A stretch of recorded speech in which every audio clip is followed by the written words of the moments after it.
Hello everyone, welcome back to target for IQ. आइए आज class में अपनी लीगल करंट अफेयर्स की क्लास शुरू करते हैं। जो पहला जजमेंट है उसका नाम है Achin Gupta versus state of Haryana and others.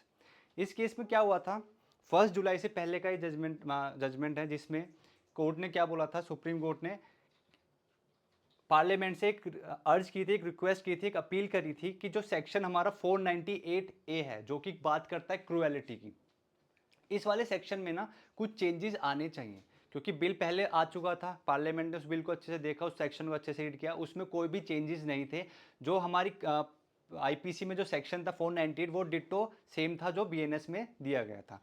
तो सुप्रीम कोर्ट ने पार्लियामेंट से बोला था कि जो सेक्शन हमारा 498A है उसको कंसीडर दोबारा से किया जाए, उसमें अगर कुछ रेलेवेंट चेंजेस लाने चाहिए तो प्लीज़ आप उसको लेकर आइए। क्योंकि ये वो जो सेक्शन है, जो हमारा सेक्शन है 498A जो बात करता है क्रुएलिटी की, इस वाले सेक्शन को इतना मिसयूज़ किया जा रहा था महिलाओं के द्वारा कि ये बात सुप्रीम कोर्ट भी पता थी कि जो फॉल्स एलिगेशंस हैं, फॉल्स केस लगते हैं 498A का सहारा लेते हुए, और उसमें कुछ चेंजेस की आज की तारीख में ज़रूरत है।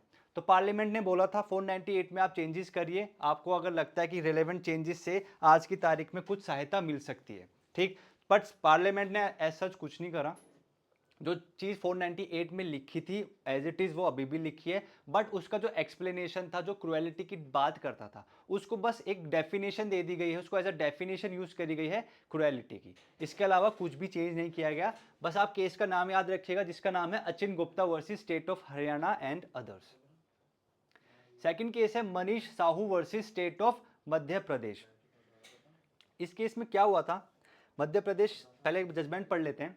मध्य Pradesh high court has ruled that unnatural sex by a man with his wife does not constitute rape. यानी कि अगर मैरिड हैं वाइफ और हस्बैंड, हस्बैंड ने अगर वाइफ के साथ कोई भी अननेचुरल सेक्स किया है तो वो रेप की कैटेगरी में बिल्कुल भी नहीं आएगा।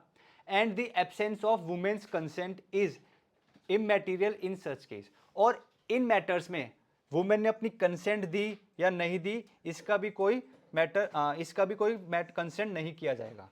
यानी कि अगर आपने कंसेंट वुमेन की ली या नहीं ली, इसका कोई भी ये मतलब इसको कंसीडर नहीं किया जाएगा क्योंकि ये रेप की कैटेगरी में नहीं आएगा।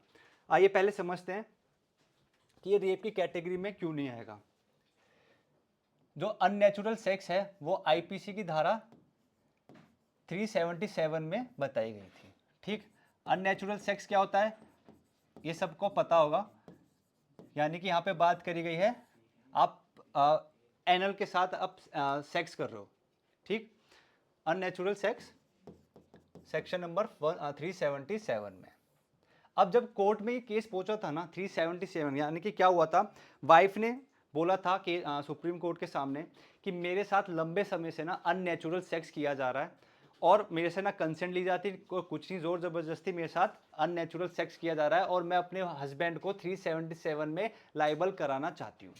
फिर मैटर उठा सुप्रीम कोर्ट में। सुप्रीम कोर्ट ने कहा कि हम इस केस को 377 में फॉल करें या हम इसको सेक्शन 375 ऑफ आईपीसी यानी कि रेप, 375 बात करता है रेप की।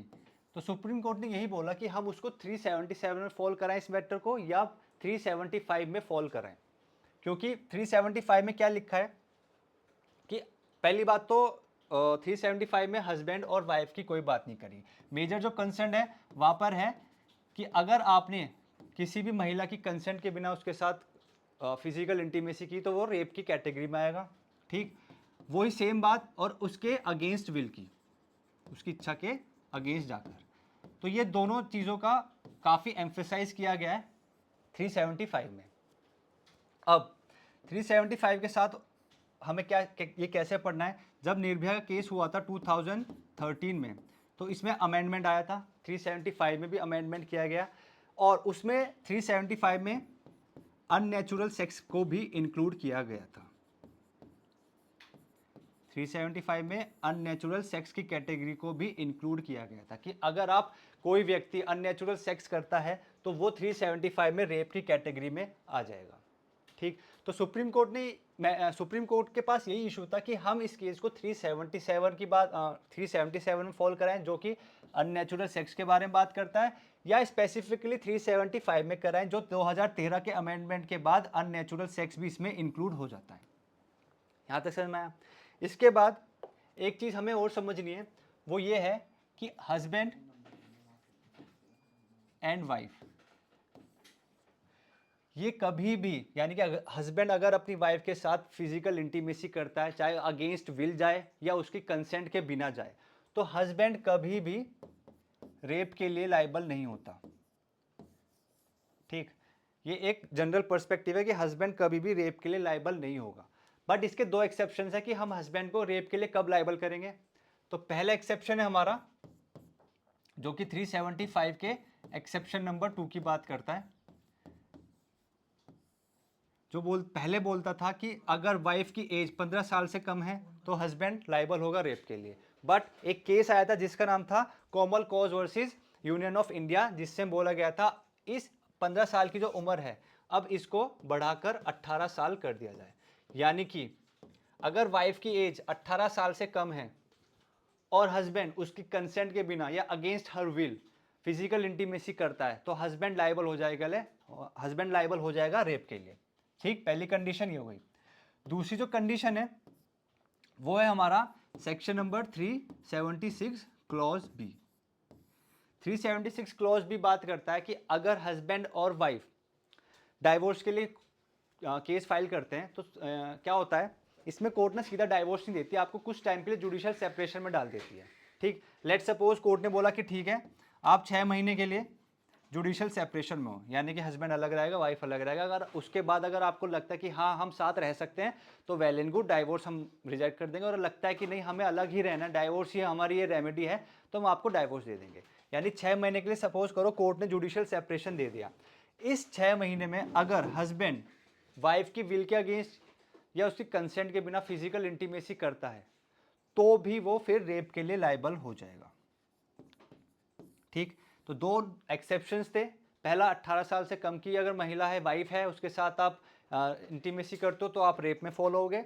और दूसरी है अगर आप जुडिशियल सेपरेशन में हो और जुडिशियल सेपरेशन के दौरान आप अपना फिजिकल इंटीमेसी करते हो उसकी कंसेंट और उसके विल के अगेंस्ट जाकर, तो आप रेप की कैटेगरी में फॉल हो जाओगे। ठीक, ये दो इसके एक्सेप्शंस थे। तो मैंने जो आपको भी बताया था 375, जब कोर्ट को ये कंसीडर करना है, सुप्रीम कोर्ट को ये कंसीडर करना है कि केस 377 में फॉल करेगा या 375 में, तो सुप्रीम कोर्ट ने बोला है कि जब 2013 का अमेंडमेंट आया, सॉरी मैं सुप्रीम कोर्ट का नाम बोल रहा हूँ, ये मध्य प्रदेश हाई कोर्ट का ऑर्डर है, आई एम सो सॉरी। जब मध्य प्रदेश हाई कोर्ट ने ये बोला कि जब ये 2013 में जो अमेंडमेंट आया और उसमें अननेचुरल सेक्स को भी इंक्लूड कर दिया, तो हम इस केस को 377 में फॉल नहीं कराएंगे, हम इसको कराएंगे रेप में फॉल, यानी 375 का यूज़ करेंगे। ठीक, एमपी ने पहले अपना ये डिसीजन दिया, एमपी हाई कोर्ट ने।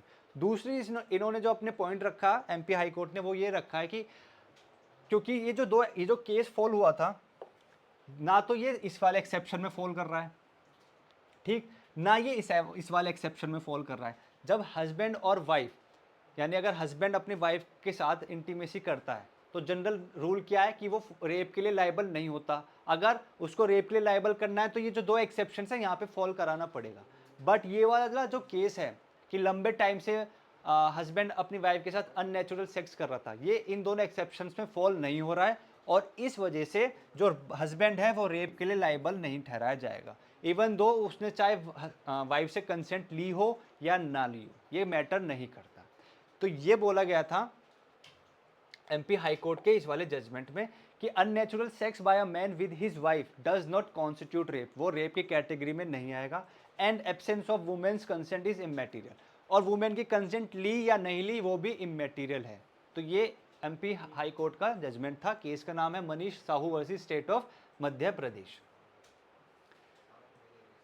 नेक्स्ट जजमेंट है हमारा Anees versus the state government of NCT.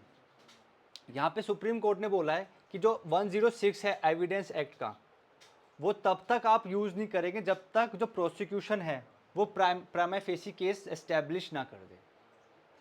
क्योंकि 106 ऑफ एविडेंस एक्ट क्या बोलता था, वो बोलता था कि अगर आपकी नॉलेज में कोई पर्टिकुलर फैक्ट है तो बर्डन ऑफ प्रूफ, उस फैक्ट को प्रूव करने का जो बर्डन ऑफ प्रूफ है जो आप पे भार है कि ये पर्टिकुलर फैक्ट आपकी नॉलेज में, वो किस पर होगा, जिसके पास वो, जिसके नॉलेज में वो फैक्ट है, लेट सपोज अगर मुझे, मेरी नॉलेज में कोई फैक्ट है और वो फैक्ट और किसी को नहीं पता, बस मुझे पता है, तो बर्डन ऑफ प्रूफ किसके पास होगा? ऑब्वियसली मेरे पास होगा, मुझे प्रूव करना पड़ेगा, मैं इस फैक्ट को रेज करूंगा कोर्ट के सामने। तो कोर्ट ने यही बोला है कि जब तक 106 ऑफ एविडेंस एक्ट को आप तब तक यूज नहीं कर सकते जब तक प्राइमा फेसी केस एस्टेब्लिश ना हो जाए। अब इस केस को हम ऐसे समझते हैं, इस केस में हुआ क्या था, एक कमरे में हस्बैंड, वाइफ और उनका बच्चा था। बच्चा आई गेस 4 या 5 साल का होगा। हस्बैंड ने उस वाइफ का मर्डर कर दिया। ठीक, अब ये जो मर्डर हुआ है, ये किस किस किन लोगों के सामने हुआ है? हस्बैंड और वो जो 4 या 5 साल का बच्चा है उसके सामने। तो पर्टिकुलर नॉलेज किसको है? हस्बैंड और बच्चे को। बट बच्चा 4-5 साल का कहाँ आके गवाही देगा? वो उसको तो ढंग से पता भी नहीं हुआ क्या है। तो पर्टिकुलर फैक्ट किसकी नॉलेज में हुआ? उस हस्बैंड की नॉलेज में। वाइफ तो मर चुकी है। तो इस केस में क्या हुआ, जो प्रोसिक्यूशन डिपार्टमेंट था, उन्होंने ना काफ़ी चतुराई से कोर्ट के सामने ये बोला कि साहब ये जो पर्टिकुलर फैक्ट है, यानी ये जो सेक्शन 106 में जो लिखा है कि अगर किसी व्यक्ति के पास पर्टिकुलर फैक्ट की नॉलेज है, तो ये भार उसके पास ही है कि वो उस फैक्ट को प्रूव करे। क्यों? सेक्शन 106 में ही लिखा है। तो प्रोसिक्यूशन ने कोर्ट के सामने बोला कि अब इस फैक्ट को प्रूव करने का कि ये जो वाइफ है वो कैसे मरी, ये जो फैक्ट है वाइफ कैसे मरी है, ये फैक्ट प्रूव करेगा हस्बैंड। तो कोर्ट ने बोला कि हाँ ठीक है, आप बिल्कुल सही बोल रहे हो, ये फैक्ट 106 में फॉल कर रहा है और आप जो हस्बैंड है उसको ही प्रूव करना पड़ेगा कि ये जो आपकी वाइफ है वो मरी कैसे। हस्बैंड ने ट्राई करा, काफ़ी ट्राई करा, कुछ फैक्ट्स ऐसे बताए, कुछ कैसे बताए, कुछ एविडेंस दिए, बट वो अपने आप को इनोसेंट प्रूव नहीं कर पाया और कोर्ट ने उसको गिल्टी प्रूव कर दिया कि आपने ही अपनी वाइफ को मर्डर किया है। सुप्रीम कोर्ट ने बोला कि ये आप गलत कर रहे हैं, आप ऐसे कैसे कर सकते हैं। 106 में जो बर्डन, जो फैक्ट है वो ठीक है, हम मानते हैं वो फैक्ट जिसकी नॉलेज में है वो फैक्ट उसको ही प्रूव करने का बर्डन ऑफ प्रूफ है, उसको ही प्रूव करना पड़ेगा। बट इसका मतलब ये नहीं है कि आप प्रोसिक्यूशन का, ये जो प्रोसिक्यूशन का जो ड्यूटी है, आप उस ड्यूटी से भाग जाएं। ड्यूटी तो आपकी है ना कि आपको केस एस्टेब्लिश करना है। क्रिमिनल केस में क्या होता है, जो केस होता है पहले एस्टेब्लिश कौन करता है? Prosecution department. फिर डिफेंस उस पर अपना डिफेंस लेते हुए उस जो केस एस्टेब्लिश किया उसके अगेंस्ट जाके डिफेंस लेती है। बट आपने सुप्रीम कोर्ट ने बोला कि प्रोसिक्यूशन डिपार्टमेंट ने तो अपनी कोई ड्यूटी निभाई नहीं है, उन्होंने कोई भी प्राइमा फेसी केस एस्टेब्लिश ही नहीं किया। सीधा भार किसको दे दिया? हस्बैंड पे, कि आप ही प्रूव करो कि ये मर्डर है या नहीं। और जब हस्बैंड प्रूव ही नहीं कर पाया तो आपने उस हस्बैंड को कन्विक्ट कर दिया, जो कि गलत है। ठीक, ये एक इनजस्टिस है, ये आप नहीं कर सकते हो। तो सुप्रीम कोर्ट ने क्या एम्फेसाइज किया है कि 106 of evidence act can not be invoked until prosecution has established A prima facie case, यानी कि जब तक prosecution department prima facie case establish ना कर दे, यानी कि कहीं ना कहीं कोर्ट के सामने ये सिद्ध ना कर दे कि शायद ये जो मर्डर है ना ये हस्बैंड ने ही किया है। प्रूव करने की यहाँ पे बात नहीं हो रही है, यहाँ बात हो रही है प्राइमा फेसी केस को एस्टैब्लिश करना, कि थोड़ा बहुत तो कोर्ट को ये दिखाए कि शायद ये जो केस है, ये जो मर्डर है, ये हस्बैंड ने ही किया है। बट आप इससे अपने आप को पीछे कर रहे हो, सारा बर्डन किस पे डाल रहे हो? हस्बैंड पे, जो कि गलत है। 106 जो 106 है ये सीन में तब आएगा जब आप प्राइमा फेसी केस को एस्टैब्लिश कर दोगे, यानी पहले आप अपनी ड्यूटी निभाओगे उसके बाद 106 आएगा। ऐसे नहीं है कि सीधा 106 का आप यूज़ करके उसको कन्विक्ट कर दोगे। ठीक, तो केस का नाम है Anees versus state government of NCT. तो आई होप आपको ये केसेस समझ में आए होंगे। मिलते हैं नेक्स्ट क्लास में। Thank you.